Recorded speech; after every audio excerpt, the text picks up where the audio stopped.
story in Diablo 4 will appeal to both new players and hardcore Diablo fans. And when writing this next chapter, we really wanted to return to our darker roots.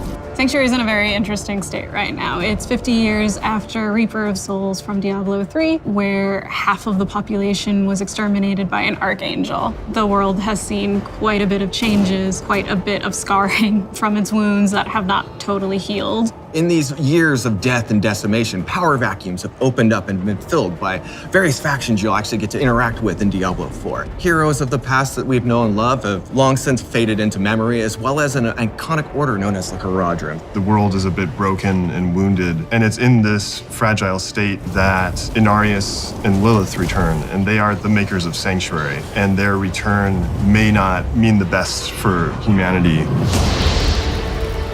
Before Sanctuary was created, the heavens and the hells were battling each other in a non-stop war. Our Sanctuary was created by disenfranchised rebel angels and demons that wanted out. They didn't want to be a part of this never-ending war because there was literally no point. Two of those people were Inarius and Lilith. Lilith is a demon and Inarius is an angel. They were part of the eternal conflict between heaven and hell, in which they were constantly fighting with each other. When Lilith captured Inarius, she was ready to torture him, but when she learned that they're of like mind, she became his partner in crime. They stole a singular, most important object known as the World Stone, a massive, iconic, mountain-sized gem that has the ability of creation. Inarius and Lilith helped to create the world of Sanctuary. And that's where the name of the world comes from. It was their sanctuary to hide away from the eternal conflict. They both have similar goals, but as an angel and as a demon, have different ways of going about it. Inevitably, it wasn't going to last. They've clashed multiple times throughout the history of the Diablo universe, and the last time they met, Inarius banished Lilith from the world and locked her in this realm of darkness. We wouldn't see Lilith again until the cinematic By 3 They Come, when a mysterious figure pulled her back into Sanctuary and set her loose on the world she helped create. Inarius also suffered when the heavens found out where he was and what he had done, that he had created this world. He was punished and handed over to the burning hells as a peace offering. Because of these two experiences, both Lilith and Inarius do share that they were betrayed and they've been disillusioned. That does not mean that they get along. There's this rare moment in time where Inarius and Lilith are back on the world. It is them fighting each other with humanity as their battleground. When the story of Diablo 4 begins, this wanderer is trudging through the snowstorm in a place called the Fractured Peaks. Really, they're just looking for some shelter. The player character in Diablo 4 is whoever the player wants to be. Are they running from something? Are they running to something? What kind of a person are they? We leave that up to them to decide. They are seeking refuge from this blistering cold that saturates everything within the Fractured Peaks. They find a cave, and it is that moment where they're pulled into the bigger events of Sanctuary, these monumental moments that will be taking place that will shape and shake the world. It has been 50 years since Malthael, the aspect of death, culled about 50% of humanity. Humans struggle to survive in that 50-year gap after that massive culling. The humanity itself is trapped between the high heavens and the burning hells, and each are trying to influence humanity in their own way. The player's asked to save Sanctuary by a specific character that we actually remember from Reaper of Souls. His name is Lorath Nar. Lorath in Diablo 4 is not the same Lorath from Diablo 3, Reaper of Souls. He's a changed man. He was a member of the Haradrim.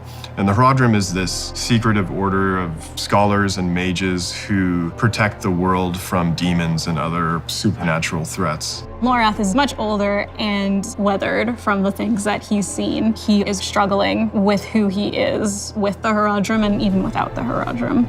When Lorath learns of the player's interactions with a being that he remembers very well, he pulls him into this mission to stop Lilith.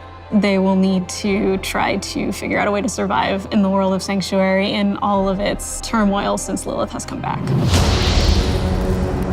We have a lot of new characters that you'll be experiencing in the world of Sanctuary. One of them is Prava. She leads the Cathedral of Light. The Cathedral of Light is a militaristic faction led by Inarius. Inarius is the ultimate supreme leader, but she handles the day-to-day.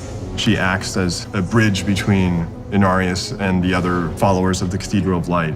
She was at rock bottom when Inarius met her. As you can imagine on Sanctuary, life is brutal. Inarius uplifted her and taught her the tenets of the Cathedral of Light. Ever since then, she's become his most loyal, fervent follower. She would do anything for him, and she just really believes in what he stands for. Inarius is in various states of bitterness. You're seeing a faction that has done as much good as necessarily bad. You as a player get to decide how you feel about those actions, and Prava will be at the forefront of all of it.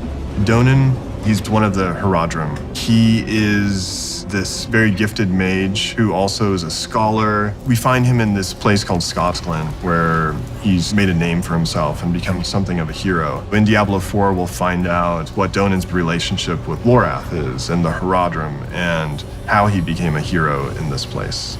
Neyrelle is this young adventurer. She has traveled the world with her mother looking for lost artifacts. She's spent her life going through old ruins and reading old texts and learning these arcane things. Together, they're searching for the remnants of the Herodrim. They believe in finding that they'll find some purpose. She is someone who is very intent on stopping Lilith, so she becomes a very strong ally for you and for Lorath throughout the game. It's through her actions that Lorath and the group that you will follow will come to contend against Lilith. Something that we tried to do from a narrative perspective is create people that are living in a very dark place, but still trying their best to live. They'll have some scars, but they also have these pieces of beauty and humanity.